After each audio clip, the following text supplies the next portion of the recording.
Hello friends, welcome to CS theory Tamil. இந்த வீடியோவில் virtual memory அப்படின்னா என்னன்னு சொல்லி தெரிஞ்சுக்க போகிறோம். விர்ச்சுவல் மெமரி அப்படிங்கிறது ஒரு ஸ்டோரேஜ் ஸ்கீம். இது யூசருக்கு ஒரு இல்யூஷனை ப்ரொவைட் பண்ணுது. என்ன இல்யூஷன்? நம்மளுடைய ரேமோட சைஸு 8 ஜிபியோ 16 ஜிபியோ அது நம்மளுடைய சிஸ்டமோட கெப்பாசிட்டியை பொறுத்தது. ஆனால் ப்ராசஸோட சைஸு இத்தனை ஜிபி தான் இருக்கணுமா அப்படின்னு கேட்டால் கிடையாது. யூசரோட இதை பொறுத்து இந்த ப்ராசஸ் எவ்வளோ பெருசு வேணாலும் இருக்கலாம். ஸோ எவ்வளோ பெரிய ப்ராசஸையும் நம்ம இருக்கிற லிமிட்டட் சைஸு ரேம்குள்ளே ரன் பண்ண முடியும். இப்போ ரேமோட சைஸு அன்லிமிட்டட் அப்படிங்கிற மாதிரி ஒரு இல்யூஷனை கொடுக்கறது தான் இந்த விர்ச்சுவல் மெமரி. இந்த கான்செப்டில் செகண்டரி மெமரியோட ஒரு பார்ட்டையும் மெயின் மெமரியாக ஜஸ்ட் இமேஜின் பண்ணிக்கிறோம். இப்போது ஒரு ப்ராசஸோட பர்டிகுலர் பேஜோ செக்மெண்ட்டோ அவைலபிளாக இல்லை அப்படின்னா ஸ்வாப் இன் ஸ்வாப் அவுட் மெக்கானிசம்ஸை யூஸ் பண்ணி இங்கே செகண்டரி மெமரிக்கும் ரேம்க்கும் நடுவில் ஸ்வாப் இன் ஸ்வாப் அவுட் மெக்கானிசம்ஸை யூஸ் பண்ணி நம்ம அந்த பேஜையோ அந்த செக்மெண்ட்டையோ அவைலபிள் பண்ணிக்கிறோம். ஸோ செகண்டரி மெமரியோடைய ஒரு பார்ட்டையும் நம்ம மெயின் மெமரியாக இமேஜின் பண்ணிக்கிறோம். இப்போது நம்மளுடைய ரேமோட இமேஜு இப்படி இருக்குது. அதில் ஒரு பர்டிகுலர் ஃப்ரேமை சிபியு டிமாண்ட் பண்ணுது. அந்த பேஜு ரேமோட ஃப்ரேமில் அவைலபிளாக இருந்தால் பிரச்சனையே இல்லை. இந்தப்பா நீ கேட்குற ஃப்ரேம் இருக்குது, நீ கேட்குற பேஜு இந்த ஃப்ரேமில் இருக்குது, வச்சுக்கோ அப்படின்னு சொல்லி நம்மளுடைய ரேமு சிபியுக்கு கொடுத்துரும். ஒருவேளை அந்த பேஜு ரேமோட ஃப்ரேமில் இல்லை அப்படின்னா அங்கே என்ன வரும்? பேஜ் ஃபால்ட் அப்படிங்கிற ப்ராப்ளம் வரும். அப்போ இந்த பேஜ் ஃபால்ட் அப்படிங்கிற ப்ராப்ளமை என்ன பண்ணணும்? சால்வ் பண்ணி ஆகணும். அந்த பேஜை சிபியுக்கு அவைலபிள் பண்ணி கொடுத்தாகணும். அப்போ என்ன பண்ணும் அப்படின்னா இந்த கம்ப்ளீட் ரேமையும் ஓஎஸ் அனலைஸ் பண்ணும். இருக்கிற ஃப்ரேமில் எந்த ஃப்ரேமில் இருக்கக்கூடிய பேஜு கம்மியாக யூஸ் ஆகிருக்கு, இல்லை இப்போ ரீசண்டாக அது யூஸ் ஆகவே இல்லை அப்படிங்கிற மாதிரி பேஜை வெளியில் தள்ளிட்டு ரேமோட ஒரு ஃப்ரேமை ஃப்ரீ பண்ணிவிட்டு ஃப்ரீ பண்ண ஏரியாவில் கொண்டுட்டு வந்து நமக்கு தேவையான பேஜை லோட் பண்ணும். அப்போ ரேமுக்கு தேவையில்லாத பேஜ், அதாவது ரேம்லேருந்து செகண்டரி டிவைஸுக்கு போகிறத ஸ்வாப் அவுட்டுன்னு உள்ளே வர்ற பேஜை ஸ்வாப் இன் அப்படின்னு சொல்கிறோம். ஸோ இந்த பேஜை அவைலபிள் பண்ணி ப்ராசஸ்க்கு எடுத்து கொடுக்கும்.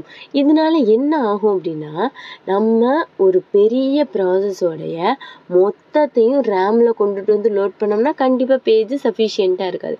ஸோ எந்த பேஜ் தேவையோ அந்த பேஜை மட்டும் கொண்டுட்டு வந்து நம்ம ரேமில் லோட் பண்ணுறோம். இப்போ நம்பர் ஆஃப் ப்ராசஸோட நம்பர் ஆஃப் பேஜஸை நம்பர் ஆஃப் செக்மெண்ட்ஸை நம்மளால் ரேமில் கொண்டுட்டு வந்து லோட் பண்ண முடியும்.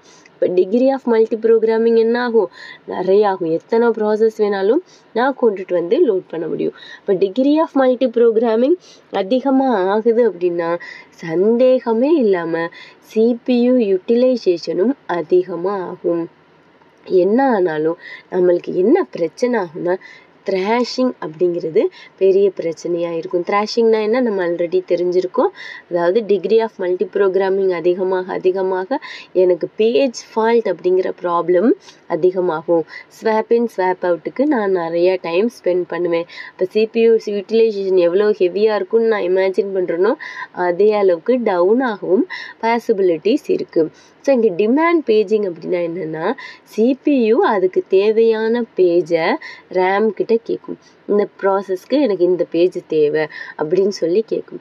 அந்த பேஜ் அவைலபிளாக இருக்கா அப்படின்னு பார்த்தா அவைலபிளாக இருந்தால் ரேமு சிபியுக்கு அலாட் பண்ணி கொடுக்கும். அவைலபிள் இல்லைன்னா பேஜ் ஃபால்ட் அக்கர் ஆகும். ஸோ சிபியு ரேம் கிட்ட எனக்கு இந்த பர்டிகுலர் பேஜ் வேணும் அப்படின்னு சொல்கிறதான் டிமாண்ட் பேஜிங். இந்த ப்ராசஸ் கம்ப்ளீட்டாக எப்படி நடக்குது அப்படின்னா சிபியு இது நம்மக்கிட்ட P1 P2 அப்படிங்கிற 2 ப்ராசஸ் இருக்குது.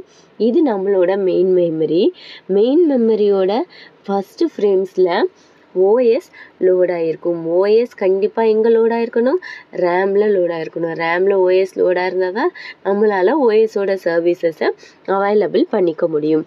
அதில் P1 அப்படிங்கிற ப்ராசஸோட 1 and 2 pages 2 and 3 ஃப்ரேம்ஸ்லேயும் P2 ப்ராசஸோடைய 0th page 4th ஃப்ரேம்லேயும் நம்மக்கிட்ட எத்தனை பேஜ் இருந்தாலும் அத்தனை ப்ராசஸோடையும் பேஜ் டேபிள் எங்கே இருக்கணும், நம்மளுடைய ரேமில் இருக்கணும். அப்போ தான் நம்மளால் இந்த ஃப்ரேமில் இந்த பேஜ் இருக்கான்னு செக் பண்ண முடியும். ஸோ பேஜ் டேபிளுக்காகவும் நம்ம 2 ஃப்ரேம்ஸை கொடுத்துட்டோம். இங்கே ஒரு ஃப்ரேம் ஃப்ரீயாக இருக்குது. இப்போ CPU எனக்கு இந்த P1 ப்ராசஸோட பேஜ் 1 வேணும் அப்படின்னு சொல்லுது. இப்போ பேஜ் டேபிளை செக் பண்ணுது, செகண்ட் ஃப்ரேமில் இருக்குன்னு சொல்லுது. ஸோ இந்த பேஜ் இங்கே லோட் ஆகி நம்மளுக்கு எக்ஸிக்யூஷன் நடக்கும். இப்போது CPU எனக்கு P1 ப்ராசஸோட P0 பேஜ் வேணும்னு சொல்லுது. P0 பேஜ் பார்த்தா ஆப்சண்ட்டாக இருக்குது, அதாவது பேஜ் ஃபால்ட்டாக இருக்குது. அந்த பேஜ் என்னுடைய ரேமில் அவைலபிளாக இல்லை. அப்போது ப்ராசஸோட கண்ட்ரோல் யூசர்கிட்டேருந்து ஓஎஸ்க்கு போகும். இது வரைக்கும் இந்த பேஜ் டேபிள், இந்த ஃப்ரேம், இந்த ப்ராசஸ் அப்படின்னு டீட்டெயிலை யார் மெயின்டைன் பண்ணிட்டு இருக்காங்க, யூசர் மெயின்டைன் பண்ணிட்டு இருக்காங்க. எப்போ அந்த பேஜ் அந்த ஃப்ரேமில் அவைலபிளாக இல்லையோ அப்போது ப்ராசஸோட கண்ட்ரோல் யூசர்கிட்டேருந்து ஓஎஸ் கிட்ட போகும். ஓஎஸ் என்ன பண்ணும் அப்படின்னா இந்த ரேமை கம்ப்ளீட்டாக செக் பண்ணி பார்க்கும். கம்ப்ளீட்டாக செக் பண்ணி பார்த்துட்டு எந்த ஏரியாவாவது ஃப்ரீயாக இருக்கான்னு பார்க்கும். ஆமாம், இங்கே ஃப்ரீயாக இருக்குது. ஃப்ரீயாக இருக்கிறதுனால செகண்டரி மெமரி கிட்ட எனக்கு இந்த பர்டிகுலர் பேஜ் வேணும் அப்படின்னு சொல்லி டிமாண்ட் பண்ணும். அந்த பேஜ் ஃப்ரீயாக இருக்க ஃப்ரேமில் லோட் ஆகும். லோடான பேஜ் டேபிளுக்கு வரும். பேஜ் டேபிள்லேருந்து CPUக்கு போகும். ஸோ இந்த ஆர்டரில் நடக்கும். ஒருவேளை ஃப்ரேம் ஃப்ரீயாக இல்லாட்டி எனக்கு இந்த பேஜ் இப்போதைக்கு தேவையே இல்லை, அதனால் இதை வெளியில் தள்ளி இந்த பேஜுக்குள்ளே இந்த பேஜை லோட் பண்ணு, இந்த ஃப்ரேம்குள்ளே இந்த பேஜை லோட் பண்ணு அப்படின்னு சொல்லி ப்ராசஸ் நடக்கும். ஸோ ஒருவேளை ப்ராசஸ்க்கு தேவையான பேஜ் அவைலபிளாக இல்லாட்டி என்னென்ன ஸ்டெப்ஸ் நடக்கும், CPU பேஜ் டேபிளை பார்க்கும், ப்ராசஸை டிமாண்ட் பண்ணும், பேஜை டிமாண்ட் பண்ணும். அந்த பேஜ் அவைலபிளாக இருந்தால் பிரச்சனை இல்லை. அவைலபிளாக இல்லாட்டி யூசர்கிட்டேருந்து கண்ட்ரோல் எங்கே போகும், ஓஎஸ்க்கு போகும். ஓஎஸ்கிட்டேருந்து செகண்டரி மெமரிக்கு போகும். செகண்டரி மெமரியிலேருந்து மறுபடி அந்த பேஜ் லோட் ஆனதுக்கப்புறம் ப்ராசஸ் CPU கிட்ட போகும். இந்த ஸ்டெப்ஸ் கொஞ்சம் இம்பார்ட்டன்ட். ஸோ இந்த ஆர்டரில் ப்ராசஸ் நடக்கும்.